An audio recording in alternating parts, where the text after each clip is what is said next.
አቤት አቤት ሲያሳዝን! የማህሌት እንግዲህ የስራዋን በስተመጨረሻም ውጤቷ ጎዳና ላይ መውጣት ሆኗል። እንግዲህ የዝና መጎራትና የዝና አብሽሪ ቤት እገዛልሻለሁ፣ መኪና፣ ሁሉን ነገር አንቺ የምትይው ሁሉ አደርጋለሁ እያለ በጉራ እንግዲህ እስከዛሬ መጨረሻዋን ግን ጎዳና እንድትወጣ አድርጓታል።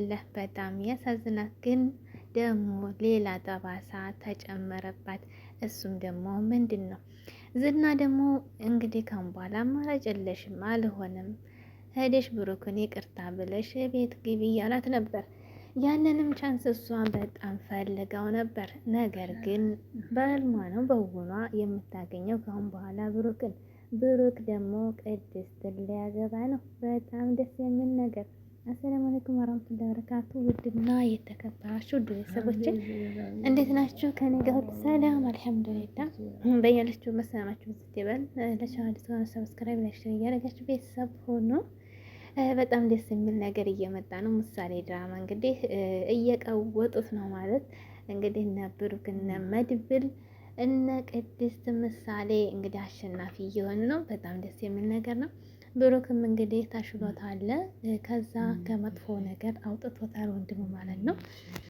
የዝና ጉራ እንግዲህ በስተመጨረሻ ማህሌትንም ጎዳና ላይ ማውጣት ሆኗል። እሱም ደግሞ ተጎርቶ እንግዲህ ቀርቷል ማለት ነው። አሁን ደግሞ እንደሚያስይዙት በህግ እንግዲህ እየተመካከሩ ነው። እንግዲህ ብሩክም ታሽሎታል፣ ወደ ቤት ተመልሷል። ሞገስም ደግሞ በጣም አሪፍ ሁኔታ ላይ ነው ያለው ማለት ነው። ምሳሌ እንግዲህ አባቷን መጥቶላታል። የምትወዳትም ቅድስት እንግዲህ እናቷ ከጥቂት ሰዓት በኋላ ጊዜ በኋላ እንግዲህ ሙሽራ ልትሆንላት ነው ማለት ነው። በፊትም ህልሟ ነበር እናቴ ብዬ ልጥራሽ እያለቻት ነበር እንግዲህ እና ያ እቅዳቸው እንግዲህ እየተሳካ ነው ማለት ነው። ምሳሌና ቅድስት እንግዲህ ማህሌት መጨረሻ ላይ ምንም አማራጭ የላትም። ኤፍራታ ደግሞ ድንገት እንግዲህ ከማህሌት ጋር ስትሄድ ዝና ደርሶባቸው፣ ነገር ግን ያው የቻለችውን ለማምለጥ ሞክራለች። ግን እንደማታመልጠው አውቆ እሱ ደግሞ ትቷታል። እንግዲህ ማህሌት ምንድነው ያደረጋት በስተመጨረሻ? በጣም የሚያሳዝነው ነገር ያ ሁሉ የተወራውና መኪና እገዛልሻለሁ፣ ቤት እገዛልሻለሁ፣ ሁሉን ነገር እነ ብሩክን አሳስርልሻለሁ፣ እነ ሞገስን እናስወግዳቸዋለን ሲል እንግዲህ ያ ሁሉ ጉራ እንግዲህ ዜሮ ሆኖ ዛሬ ላይ በጣም ደስ በሚለው ሁኔታ እንግዲህ እነ ብሩክ የሚያሸንፉ ተካሄደ ነው ማለት ነው። ዝና እንግዲህ ለምን አትገድላትም ወይም ደግሞ ማለት ምንም አላረጋትም ብላ ስትጠይቅ እንግዲህ ማህሌት ዝናን ኤፍራታ ማለት ነው፣ አይ እሷን መግደል ለኔ ቀላል ነው፣ ነገር ግን ደግሞ ባዘዝክሽ ቁጥር እኔን ሽማት ይገባሻል ብሎ አስፈራቷቸዋል ማለት ነው። ያው ማህሌትም እሺ ብላለች። ማህሌት እንግዲህ ትእዛዝ ተሰጥቷታል። ትእዛዙ ምንድን ነው? ወደ ብሩክ ጋር ተመልሳ ይቅርታ ብላ ቤት እንድትገባ። ቤት ከገባሁ በኋላ እዛ ስትለው ያንን ጊዜ እናወራበታለን። እንግዲህ ያው እንግዲህ ብሩክን ለማጥፋት ነው። ያንን እድል ግን በህልሟ ነው በውሎ ታገኘው። አረ ወይኔ! ግን እንደው ጉረኛ ነው ዝና ማለት ነው።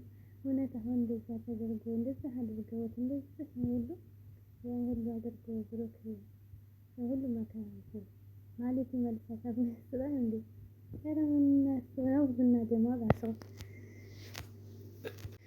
እና ማለትም እንግዲህ እሺ አደርገዋለሁ ብላ ፍራቷን እሺ አለች ማለት ነው። ከዚያም እንግዲህ ምንድን ያደረገችው ወደ እነሱ አካባቢ ሄዳ ጎዳና ላይ ቁጭ አለች ማለት ነው። ጎዳና ላይ ቁጭ ብላ እንደዚህ ታግሳ መድብል እና ምሳሌ እንግዲህ ኬክ ግዛልኝ ብለው ሰፈር ላይ ሲወጡ አጋጣሚ አስባልት ዳር ቁጭ ብላ አጋዩት ማለት ነው። ልጅ እኮ አይጨክንም ሀይቅን ምሳሌን እኮ በጣም ነው ያጠቃቻት፣ በጣም ነው የበደለቻት ማለት እዛ እየበደለቻት ግን አሁንም ቢገርማችሁ ማለት ነው እናቴ እማዬ ነው የምትላትና በጣም ያሳዝናል። እውነት ለምሳሌ ያደረገቻት እንኳን እማዬ ሊያስብላት አይደለም። ልጆች ደግሞ እንዴት ተጠሉ ከባድ ነው። ግን ምሳሌ እንዴት እንደምትወዳት እናቴ እያለቻት ነበር መጣላት አሁንም አልና በጣም ነበር የደነገጡት። ይቺ ማህሌት አይደለች እንዲ እያለ ነበር መድብልና ሲጠጓ ግን እሷ እንደሆነች እና ያው ምሳሌን አባትሽ መጣላት መጣልሽ ወይ ብላ ስትጠይቃት አዎ መጣልኝ እና መተሽ አልጠየቅሽም ስትላት ማጎተሽ ቀርክሮ ነው አለቻት ማለት ነው። ልታያይዝ እና ስትጠይቀው አባትሽም እኔም አንፈቅድላት እንድትመጣ ነበር ያላት ማለት ነው። ከዚያም በኋላ እንግዲህ ያው ብር አተሽ ነው ብር የሰጣት ጊዜ ከዚያም በኋላ ሰላም ልትላት ፈልጋ ነበር ምሳሌ ማለት ነው። እንግዲህ የልጅ ጭንቅላት በጣም የዋህ ናት ምሳሌ። መድብልም እንግዲህ ምሳሌን ቅድስትና ብሩክን ልድራቸው ነው ማን ነው የሚያገባው ብላ ድንግጥ ስትል ቅድስትን በሰርግ ድል አድርጌ ነው የምድራው ስትል ማህሌት ተቃጠለች። ወይኔ ተቃጠለች፣ ጨጓራ አለቀ ማለት ነው። እና እንግዲህ ሙድ እያዙባት ነበር። እኔ ደግሞ ጨፍራለሁ እያለች ነበር። ምሳሌንም በጣም ነበር ያቃጠሏት። ያን ፓርትን በእውነት በጣም ነው ደስ ያለኝ። እንግዲህ ማህሌት በጣም ተስፋ ቆርጣለች ማለት ነው። ኤፍራታም እንግዲህ ከአያዝክ እለቃለሁ ሄዳለሁ ስትላት እኔን ለማጥለሽ ስትላት አንቺም ብር የለሽም ዝናም እየሰጠሽ ሄደ፣ ስለዚህ እኔ እዛ አልቀመጥም ሂጂና አንቺም ብሩክን ይቅርታ ብለሽ ግቢ እያለችን ነበር። በህልሟ ነው በእውኗ እንግዲህ ብሩክ ደግሞ ሙሽራ ሊሆን ነው በቅርብ። ማን ቅድስትና ብሩክ ሊጋቡ ነው። ደስ